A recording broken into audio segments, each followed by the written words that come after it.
لیجیے انقلاب آ گیا۔ ہمارے ذرائع ابلاغ پر ایک طویل عرصے سے انقلاب کا انتظار جاری ہے۔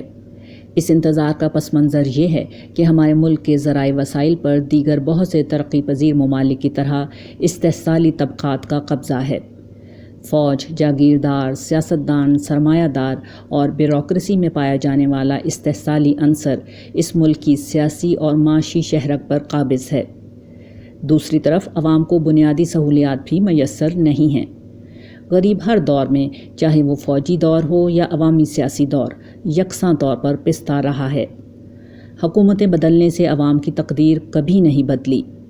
ہر آنے والا پچھلے پر لعنت کرتا ہے، نئی روشنی اور ترقی کی نوید دیتا ہے، اور جب جاتا ہے تو صورتحال پہلے سے زیادہ خراب ہو چکی ہوتی ہے۔ عوام کے کچلے جانے کا یہ عمل کئی دہائیوں سے جاری ہے۔ اس عرصے میں ہمارے مذہبی اور غیر مذہبی دانشور قوم کو ایک عظیم انقلاب کی نوید دیتے رہے ہیں۔ ان کا یہ خیال ہے کہ جس طرح روس، فرانس اور ایران میں انقلاب آیا تھا، اسی طرح پاکستان میں بھی عوامی انقلاب کی لہر استحصالی طاقتوں کو اپنے ساتھ بہا کر لے جائے گی۔ انقلاب کی لہر کو پیدا کرنے کا جو طریقہ انہوں نے ٹھیک سمجھا ہے وہ یہ ہے کہ وہ استحصالی طبقات کے خلاف غصے کی وہ آگ بھڑکائیں کہ لوگوں کے دلوں میں پیدا ہونے والی تپش آتش فشاں بن کر دہکنے لگے۔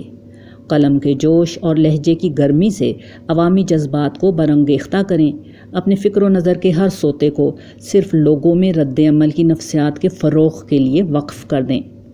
چنانچہ اس پس منظر میں ہر قلم کار اور ہر مقرر کوشش کرتا ہے کہ وہ ان طبقات کے خلاف لوگوں کے ذہن میں نفرت کا زہر انڈیلتا رہے، ان کے ظلم، بدعنوانیوں، ریشہ دوانیوں سے عوام کو لمحہ بلمحہ آگاہ کرتا رہے۔ اس مقصد کے لیے صاحب اقتدار شخص کو عام طور پر ان استحصالی طبقات کا نمائندہ بنا کر سامنے لایا جاتا ہے۔ پھر یہ لوگ عوام کو بتاتے ہیں کہ ان کا ہر حکمران اصل میں حکمران نہیں بلکہ شیطان ہے۔ اس کے دور میں کوئی خیر نہیں اور اس کی ذات سے کسی کا بھلا نہیں ہو سکتا۔ چنانچہ اس قوم کی تاریخ یہی ہے کہ جو شخص حکومت میں آ جاتا ہے، اس کی برائیاں لوگوں کو ازبر ہو جاتی ہیں اور اس کا ہر اچھا کام اس کا ذاتی مفاد ہی لگنے لگتا ہے۔ نتیجہ یہ نکلتا ہے کہ عوام ہر سیاسی اور فوجی حکومت سے بیزار ہو جاتے ہیں۔ سن 77 تک عوامی تحریک کی مدد سے اور اس کے بعد عوام کی خاموش رضامندی کے ساتھ ہر حکومت بدل جاتی ہے، لیکن حکومتی تبدیلی چونکہ عوامی انقلاب کے مترادف نہیں ہوتی، اس لیے وہ ایک دفعہ پھر نئے آنے والے پر اپنی توپوں کے دہانے کھول دیتے ہیں۔ لیکن ان مفکرین اور دانشوروں کو یہ نہیں معلوم کہ لوگوں کے ذہنوں میں منفی سوچ کا جو بیج انہوں نے لگایا تھا وہ اب برق و بار لانے لگا ہے۔ انقلاب آ گیا ہے، مگر یہ ایک بہت برا انقلاب ہے۔ لوگوں نے اپنے معاملات خود ٹھیک کرنے کا فیصلہ کر لیا ہے، مگر اس کا طریقہ یہ نہیں کہ استحصالی طبقات کے خلاف وہ اٹھیں، بلکہ وہ خود استحصالی طبقات میں شامل ہو گئے ہیں۔ ملازمت پیشہ لوگوں نے رشوت اور بدعنوانی کے ذریعے سے، جبکہ تاجروں نے ملاوٹ اور گرانی کے ذریعے سے اپنے مسائل کا حل ڈھونڈ لیا ہے۔ مڈل کلاس کی ان دو نمایاں طبقات کے بعد جو غریب غربا رہ گئے تھے، انہوں نے اسٹریٹ کرائم کو اپنے ہر مسئلے کا حل بنا لیا ہے۔ سوسائٹی کے باقی لوگوں کے پاس سوائے صبر اور خودکشی کے کوئی اور چارہ نہیں بچا۔ سارے مفکرین اور دانشوروں کو مبارک ہو، انقلاب آ گیا ہے، مگر یہ راستہ تباہی کا راستہ ہے۔ ہم اس راستے کے ہر موڑ اور ہر رہگزر پر کھڑے ہو کر لوگوں کو یہ بتائیں گے کہ یہ غلط راستہ ہے۔ نفرت نہیں بلکہ محبت، بدلہ نہیں بلکہ درگزر، برائی نہیں بلکہ بھلائی، یہی طریقہ ہے جو قوم کی نجات کا راستہ ہے۔ ساری دنیا میں اگر برائی پھیل جائے تب بھی ہمیں نیکی کرنی ہوگی، اس لیے کہ ہمیں اپنا بدلہ اپنے رب سے لینا ہے، انسانوں سے نہیں۔ ہمیں آخرت چاہیے، دنیا نہیں۔ ہمیں حبیب خدا کے راستے پر چلنا ہے، کمیونسٹوں کے طریقے پر نہیں۔ اسی سے اصل انقلاب آئے گا، اسی سے اصل خیر پھوٹے گی، اسی سے صبح طلوع ہوگی۔ لوٹ مار۔ ہماری سیاست میں احتجاج اور تشدد کا عنصر آزادی سے قبل ہی در آیا تھا، مگر سن 80 کی دہائی تک احتجاجی مظاہروں میں زیادہ تر سرکاری املاک ہی کو نقصان پہنچایا جاتا تھا۔ 90 کی دہائی میں نجی املاک کو نقصان پہنچانے، خاص کر گاڑیوں کو جلانے کا عمل بڑے پیمانے پر شروع ہوا۔ اس صدی کے آغاز پر احتجاجی سیاست نے ایک نیا رخ اختیار کیا ہے۔ یہ عوامی احتجاج کے موقع پر لوٹ مار کا اندھوناک واقعہ ہے۔ لوٹ مار کے واقعات مختلف شہروں میں اور مختلف قسم کے احتجاج کے دوران میں پیش آئے۔ کراچی میں نسلی گروہ کے احتجاج کے دوران، لاہور اور پشاور میں کارٹون کنٹروورسی کے خلاف ہونے والے مذہبی احتجاج کے دوران، اور بے نظیر بھٹو کی المناک موت کے موقع پر سندھ بھر میں ہونے والے سیاسی احتجاج کے موقع پر بڑے پیمانے پر لوٹ مار کے واقعات پیش آئے۔ اس تفصیل سے یہ ظاہر ہے کہ لوٹ مار کا یہ مظہر نہ کسی خاص شہر اور علاقے تک محدود ہے اور نہ اس کے پیچھے کوئی خاص نسلی، مذہبی یا سیاسی پس منظر ہے۔ نہ یہ بعض مجرمانہ ذہنیت رکھنے والے افراد کی کارروائی ہے جیسا کہ عام طور پر سمجھا جا رہا ہے۔ ایک بہت گہرا اور اہم مسئلہ ہے جو کسی بھی قسم کی ہنگامہ آرائی کے دوران میں ظاہر ہونے لگا ہے اور آئندہ دنوں میں یہ بڑھتا چلا جائے گا۔ یہ اپنی شدت ہی میں نہیں بڑھے گا بلکہ نوعیت میں بھی سنگین تر ہوتا چلا جائے گا۔ مال کے بعد جان اور آبرو بھی اسی لوٹ مار کے ہنگامے کی نظر ہونے لگیں گے۔ اس لیے ضروری ہے کہ مسئلے کی درست تشخیص کر کے اس آتش فشاں کو پھٹنے سے پہلے ہی ٹھنڈا کر دیا جائے۔ لوٹ مار کا عمل جلاؤ گھیراؤ کے عمل سے بہت زیادہ سنگین ہے۔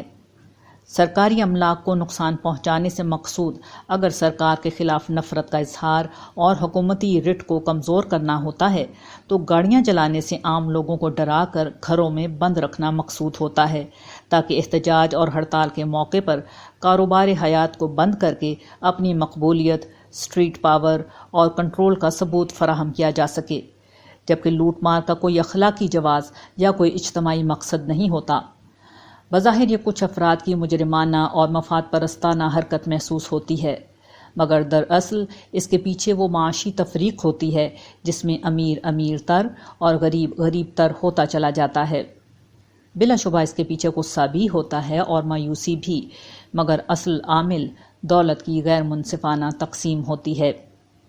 جب ایک طرف چمکتی دمکتی گاڑیاں سڑکوں پر دوڑتی ہوں، عالیشان محلوں کی دنیا وجود میں آ رہی ہو، روشن اور شاندار مارکیٹوں میں پیسے والے بے حد و حساب خریداری کر رہے ہوں، ان کے بچے شاندار سکولوں میں اعلیٰ تعلیم حاصل کر رہے ہوں، اور دوسری طرف 2 وقت کی روٹی گھروں میں میسر نہ ہو، علاج معالجے کے لیے جیب میں رقم ہو نہ سرکار کی طرف سے انتظام ہو، بچوں کو اسکول کے بجائے مزدوری پر بھیجنا پڑے، اور ان سب کے ساتھ پیٹ کی آگ بجھانے کے لیے امراء کی ذلت آمیز دھتکاریں سننی پڑیں، تو آخری نتیجہ لوٹ مار کی شکل میں نکلتا ہے۔ ہمارے حکمران طبقات زیادہ تر جاگیردار طبقے سے تعلق رکھتے ہیں۔ ان کے ہاں مظاہرے کی بغاوت سختی سے کچل دی جاتی ہے، اس لیے وہ شہری پس منظر کی بغاوت کی شدت سے واقف نہیں۔ ہمارے سیاستدان افراد ملت کے بنیادی مسائل کو حل کرنے میں مکمل ناکام رہے ہیں۔ ان کا تعلق اس اشرافیہ سے ہے جسے کیک کھانے کی عادت ہے، اس لیے وہ نہیں جانتے کہ آٹا نہ ملے تو کیا ہوتا ہے۔ ہماری فکری اور مذہبی قیادت نے انصاف اور بنیادی ضروریات کے بجائے ہمیشہ فرقہ وارانہ بحثوں اور بین الاقوامی سیاسی تنازعات کو اپنی جد و جہد کا نشانہ بنایا ہے۔ انہیں نہ اپنی ذمہ داریوں کا علم ہے اور نہ اپنے مقام و مرتبے کا۔ اب وقت آ گیا ہے کہ صورتحال کو بدلا جائے۔ ہمیں اپنی لیڈرشپ کو سختی کے ساتھ بتانا ہوگا کہ انہیں اپنا رویہ بدلنا ہوگا۔ پیسے والوں کو یہ باور کرنا ہوگا کہ وہ دوسروں کو بھی اپنے مال سے دینے کی عادت ڈالیں، ورنہ یہ چنگاری شعلہ بنے گی اور پھر ہر چیز خاکستر ہو جائے گی۔ ڈائری کا ایک ورق، امید کا پیغام بر۔ آج 9 نومبر کا دن اور علامہ اقبال کا یوم پیدائش ہے۔ اتوار کی تعطیل کی بنا پر میں گھر ہی میں ہوں۔ اس موقع سے فائدہ اٹھا کر میں نے اقبال کے کلام کو اٹھایا اور پڑھتا چلا گیا۔ میرے ذہن میں اپنی نوعمری کے وہ ایام تازہ ہو گئے جب میں اسکول سے آ کر اقبال کے کلام کا گھنٹوں مطالعہ کیا کرتا تھا۔ بچپن کی عمر بھی کیا عمر تھی، جو چیز ہاتھ آئی پڑھ لی۔ عمران سیریز، ناول اور ڈائجسٹیں جو صرف بالغوں کے مطالعے کی چیزیں سمجھی جاتی تھیں، انہیں گھر والوں سے چھپ چھپ کر پڑھنا، اسکول کے زمانے ہی میں اپنے بڑے بھائی بہنوں کی نصاب کی کتابیں چاٹ ڈالنا، کچھ نہ ملے تو درجنوں دفعہ پڑھی ہوئی کتابوں کو ایک دفعہ اور پڑھ جانا، مگر اب کیا زمانہ آ گیا ہے، ٹی وی نے عادت ایسی خراب کی ہے کہ مطالعہ کرنا پہاڑ کی چوٹی سر کرنے جیسا مشکل کام لگتا ہے۔ خیر، یہ وہ زمانے تھے جب میں اقبال کی کتابیں خرید کر لاتا اور ان کا مطالعہ کرتا رہتا۔ اقبال کے کلام میں زندگی کا جوش اور امید کی جو روشنی تھی وہ آج کے دن تک میرا سب سے بڑا سرمایہ ہے۔ میں سوچتا ہوں کہ اقبال کا زمانہ کیا زمانہ تھا۔ وہ 1877 میں پیدا ہوئے جب غدر کے بعد ایک پوری نسل مایوسی، شکست، غلامی، ذلت اور محرومی کے احساس میں پل کر جوان ہو چکی تھی۔ ایک طرف مذہبی لوگ تھے جنہوں نے قدیم دینی تعلیم کے فروغ کو اپنا مشن بنا کر انگریزوں کے نظام سے بالکل لا تعلقی کو ہر مسئلے کا حل سمجھ لیا تھا، اور دوسری طرف سر سید کی وہ رہنمائی تھی جس میں جدید تعلیم کے ساتھ انگریزوں کی مکمل پیروی ہر بند تالے کی چابی سمجھ لی گئی تھی۔ ایسے میں اقبال اٹھے۔ وہ دین کی محبت سے سرشار اور جدید تعلیم کے اسلحے سے لیس تھے۔ امت کی تاریخ، معاصر افکار، ملکی سیاست اور بین الاقوامی حالات پر ان کی گہری نظر تھی۔ انہوں نے جان لیا تھا کہ قومی رہنمائی کے یہ دو دھارے، یعنی جدید دنیا سے لا تعلق ہو کر اختیار کی جانے والی جامد مذہبیت اور انگریزوں کی مکمل پیروی کا راستہ، دونوں ہی غلط ہیں۔ اس سے بڑھ کر انہوں نے یہ سمجھ لیا تھا کہ ایک مایوس اور ذہنی شکست خوردگی کے احساس میں مبتلا قوم دنیا میں کچھ حاصل نہیں کر سکتی۔ اقبال کی پوری فکر اور ان کا کل پیغام اصل میں انہی دو چیزوں کے ارد گرد گھومتا ہے۔ انہوں نے شاعری کو اپنی زبان بنایا اور امید کے دیے روشن کرنا شروع کر دیے۔ ان کا طریقہ یہ ہے کہ وہ مایوس کن حالات کے اعتراف کے ساتھ بات شروع کرتے اور پھر بتدریج ذہنوں میں امید کے چراغ جلاتے چلے جاتے۔ وہ ہلال عید کو دیکھ کر قوم کا مرثیہ پڑھتے ہوئے کہتے ہیں: اوج گردوں سے ذرا دنیا کی بستی دیکھ لے، اپنی رفت سے ہمارے گھر کی پستی دیکھ لے۔ شمع و شاعر نامی شاہکار نظم کا آغاز بھی اسی مایوس کن لہجے میں ہوتا ہے: وائے ناکامی متاع کارواں جاتا رہا، کارواں کے دل سے احساس زیاں جاتا رہا۔ یہ مایوس کن لہجہ جب اپنے عروج پر پہنچتا ہے تب وہ دلوں میں امید کی شمع روشن کرتے ہیں۔ شام غم لیکن خبر دیتی ہے صبح عید کی، ظلمت شب میں نظر آئی کرن امید کی۔ سرزمین ہند کے مسلمان جنہیں ہندو اور انگریزوں کے ہاتھوں اپنے مٹ جانے کا اندیشہ تھا، وہ یہ کہہ کر ان کی امید زندہ کرتے ہیں: بے خبر تو جوہر آئینہ ایام ہے، تو زمانے میں خدا کا آخری پیغام ہے۔ پھر مستقبل کا نقشہ اپنے وجدانی اسلوب میں اس طرح کھینچتے ہیں کہ مردہ سے مردہ دل بھی زندگی کی حرارت سے جاگ اٹھتا ہے۔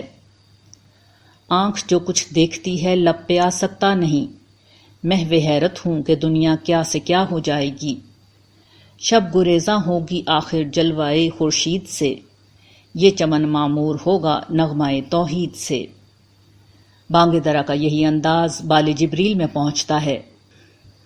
مسجد قرطبہ کے آئینے میں وہ بندہ مومن کو اس کے جلال و جمال، شوق و محبت اور بلند پروازی کی مطلوبہ صفات دکھاتے ہیں۔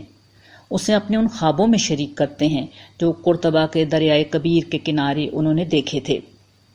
آب روان کبیر تیرے کنارے کوئی، دیکھ رہا ہے کسی اور زمانے کے خواب۔ آج بھی ہماری قوم کو سب سے بڑھ کر جس چیز کی ضرورت ہے وہ امید ہے۔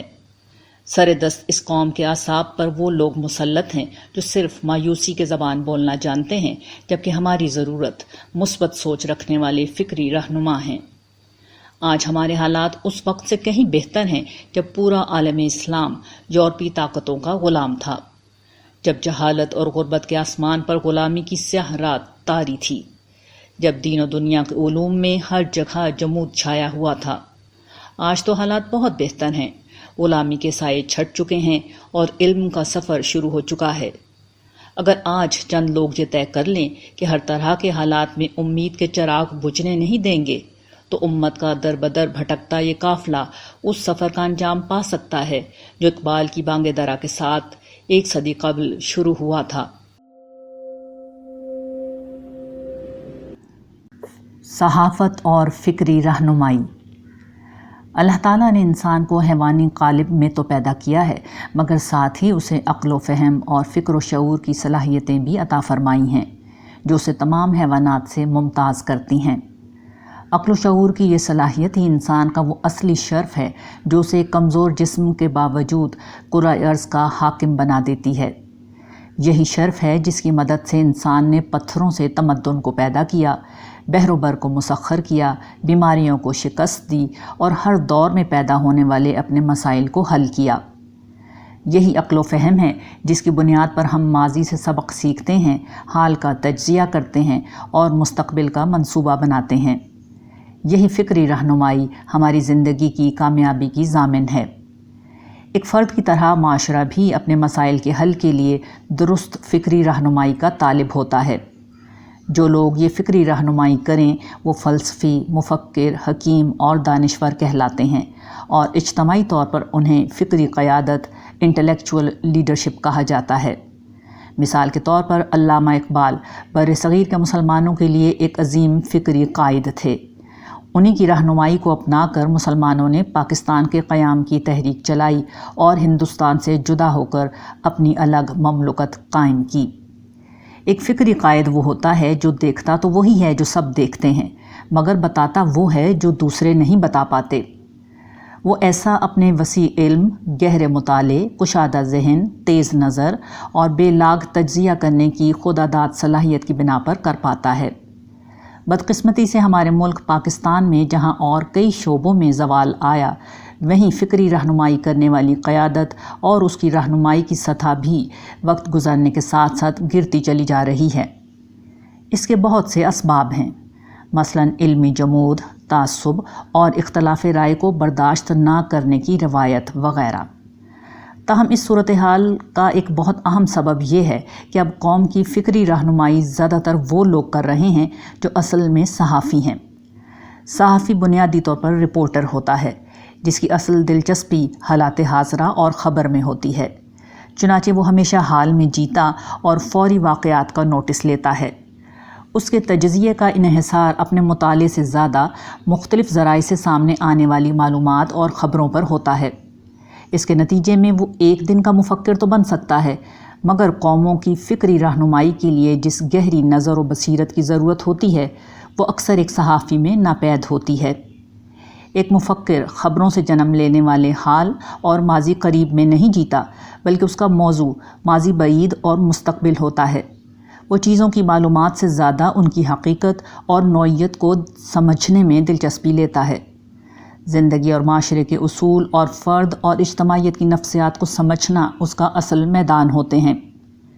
ظاہر ہے کہ یہ سب ایک عام صحافی کے بس کی بات نہیں۔ وہ تو ماضی قریب میں جیتا ہے، جبکہ ایک حکیم اور مفکر ماضی بعید کی عطا کردہ حکمت میں جیتا ہے جو اسے مستقبل میں جھانکنے کے قابل بنا دیتی ہے۔ یہی ایک صحافی اور مفکر کا بنیادی فرق ہوتا ہے۔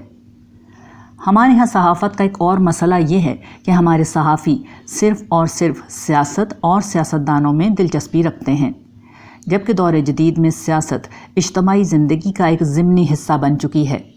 مگر ہمارا صحافی اسی کو سب کچھ سمجھتا ہے۔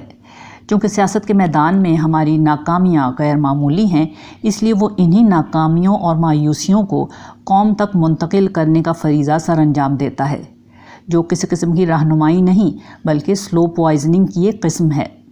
چنانچہ آپ اخبارات کے کالم نویسوں کو پڑھ لیجئے یا ٹی وی کے تبصرہ نگاروں کو سن لیجئے، وہ آپ کو قوم کے کانوں میں مایوسی کا زہر انڈیلتے ہی نظر آئیں گے۔ ان حالات میں یہ ضروری ہے کہ لوگ ایک صحافی اور مفکر کا فرق سمجھیں۔ اخبار کا اور اپنا پیٹ بھرنے والے کالم نویسوں اور سیاسی پروگراموں کے تبصرہ نگاروں کی گفتگو سے متاثر ہونے کے بجائے کسی حکیم اور دانشور کو تلاش کریں۔ یہ لوگ کم ہوتے ہیں، لیکن ایک دو اچھے حکیم قوم کا بیڑا پار لگانے کے لیے بہت ہوتے ہیں۔ خدا کا قانون ہے کہ کسی معاشرے سے ایسے لوگ ختم نہیں ہوتے، بات صرف ان سے رہنمائی لینے کی ہے، اور یہ ہمارے کرنے کا کام ہے، نہ کہ ان کے کرنے کا۔ مغرب اور ہم۔ دور جدید مغربی تہذیب کا دور ہے۔ پچھلی 5 صدیوں میں مغرب نے علم و فن، ثقافت و تمدن، قانون و سیاست، معیشت و معاشرت اور سائنس و ٹیکنالوجی میں وہ ترقی کی ہے جس نے انہیں دنیا کی غالب قوت اور ان کی تہذیب کو دنیا کی برتر تہذیب بنا دیا ہے۔ 18ویں اور 19ویں صدی میں دنیا پر ان کی سیاسی فتوحات نے اور 20ویں اور 21ویں صدی میں میڈیا کی عالمی رسائی کی بنا پر اہل مغرب دنیا کے امام بن چکے ہیں۔ انسانی تاریخ میں مغرب کی یہ امامت کوئی انفرادی واقعہ نہیں، اس سے قبل بھی اقوام عالم اسی طرح ایک دوسرے پر غالب آتی رہی ہیں۔ کون نہیں جانتا کہ مغرب سے قبل یہ حیثیت مسلمانوں کو حاصل تھی، تاہم بدقسمتی سے مسلمانوں کی یہی حیثیت موجودہ دور میں ان کے لیے بعض مسائل کا سبب بن گئی ہے۔ اس وقت صورتحال یہ ہے کہ ایک طرف وہ مغرب سے تصادم کی حالت میں ہیں اور دوسری طرف ان کی نئی نسلیں مغربی تہذیب و فکر کی اسیر ہوتی چلی جا رہی ہیں۔ اس لیے ضروری ہے کہ مغربی فکر و تہذیب کا تجزیہ کر کے یہ بتایا جائے کہ اس میں کیا چیزیں ایسی ہیں جنہیں ہمیں اپنی میراث سمجھ کر قبول کرنا چاہیے اور کیا ایسی ہیں جن پر ہمیں کسی صورت سمجھوتا نہیں کرنا چاہیے۔ مغربی تہذیب کی سب سے نمایاں خصوصیت علم کے میدان میں ان کی کامیابیاں ہیں۔ آج مغرب کی کل طاقت علم و تحقیق کی اس روایت میں پوشیدہ ہے جو کبھی مسلمانوں کا سرمایہ تھی۔ علم کی یہ روایت کسی قوم یا ملت کا اثاثہ نہیں ہوتی بلکہ انسانیت کے عالمی سفر کا ایک حصہ ہوتی ہے، لہٰذا مسلمانوں پر لازم ہے کہ اس روایت میں خود کو شامل کریں، جدید سائنسی ترقی کو اللہ تعالیٰ کی ایک نعمت سمجھیں اور علم کے ارتقاء میں اپنا حصہ ڈالنے کو اپنا ملی فریضہ خیال کریں۔ مغرب کی دوسری نمایاں خصوصیت اجتماعی سطح پر اداروں کا قیام ہے۔ معیشت و سیاست، قانون و معاشرت، تعلیم و تربیت، غرض زندگی کے ہر شعبے میں مغرب نے اداروں کے ذریعے سے زندگی کے نظام کو محکم کر دیا ہے۔ صرف ریاست ہی کو لے لیجئے تو مقننہ، عدلیہ اور انتظامیہ کو اوپر سے نیچے تک جس طرح منظم کر دیا گیا ہے وہ یقیناً انسانیت کے لیے ایک سرمایہ ہے۔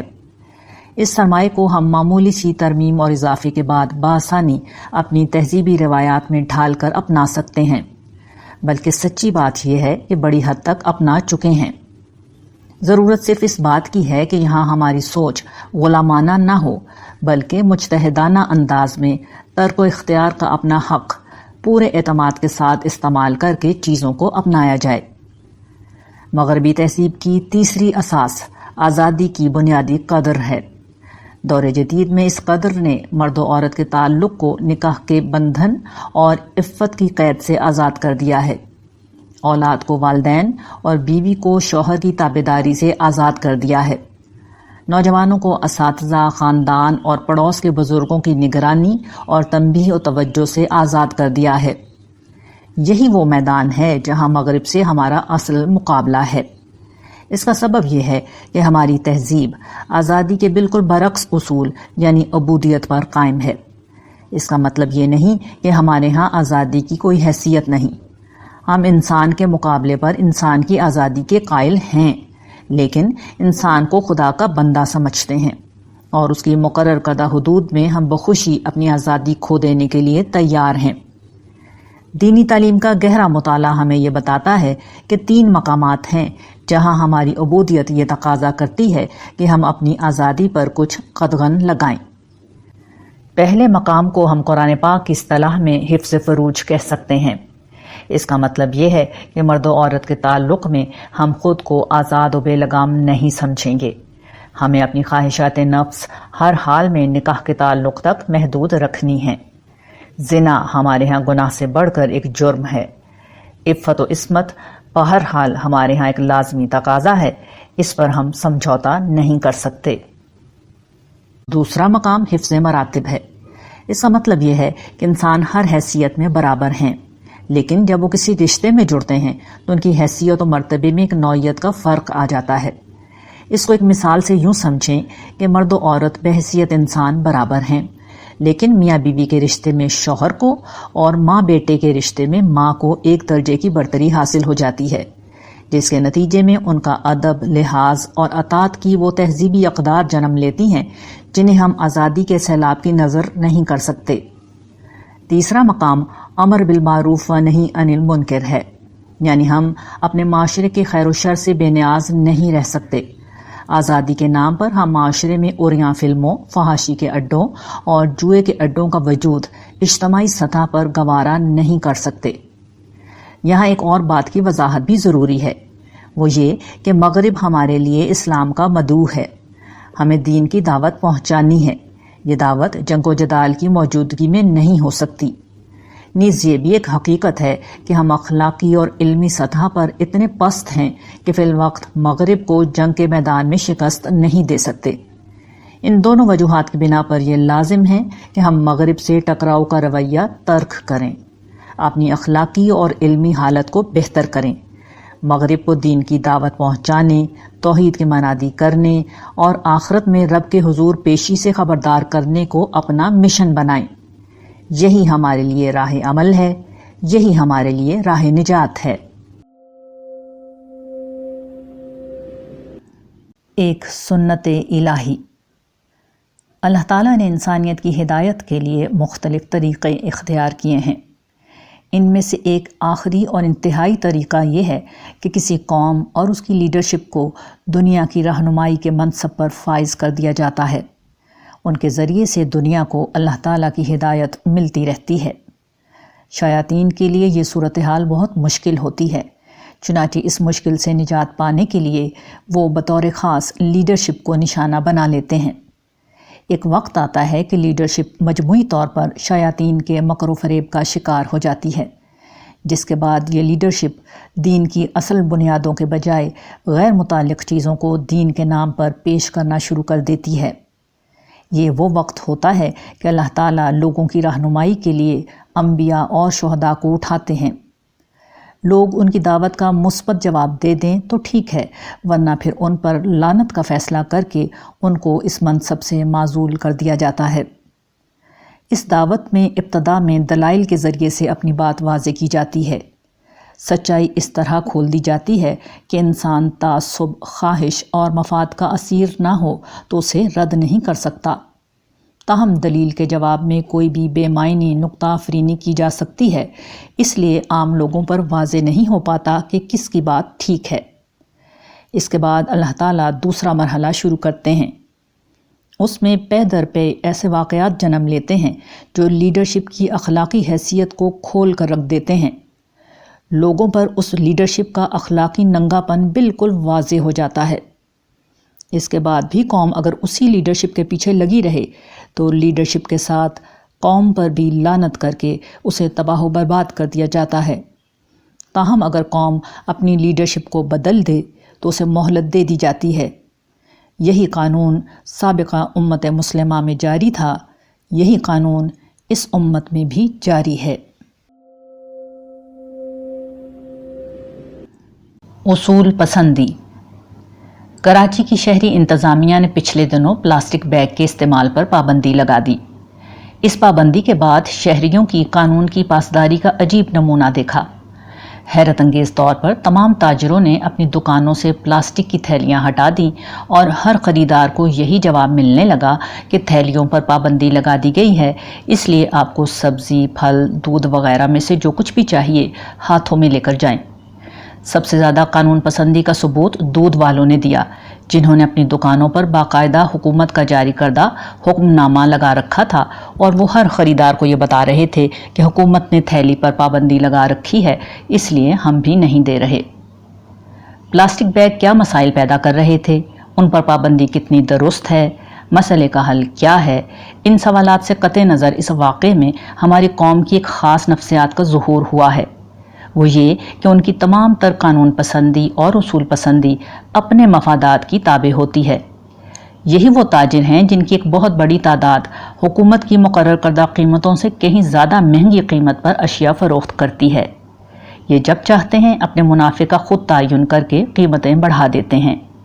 جس چیز کے دام لیتے ہیں کم ہی وہ چیز خالص ملتی ہے۔ رمضان میں پھلوں کی قیمتوں کو آگ لگ جاتی ہے اور محرم اور عید کے مواقع پر زیادہ طلب کی بنا پر دودھ کی شکل میں پانی ملتا ہے۔ ایسے مواقع پر ان لوگوں کو کبھی قانون کی حکمرانی اور حکومت کا ضابطہ یاد نہیں آتا۔ یہ صرف اس وقت یاد آتا ہے جب تھیلیوں کے پیسے بچ رہے ہوں۔ ایسی قوم کو اور ایسے لوگوں کو کبھی اپنے حکمرانوں کی شکایت نہیں کرنی چاہیے۔ یہ حکمران ان کے اعمال کا نتیجہ ہیں جو ان پر مسلط کیے گئے ہیں۔ جب تک لوگ نہیں بدلیں گے ان کے حکمران بھی نہیں بدلیں گے۔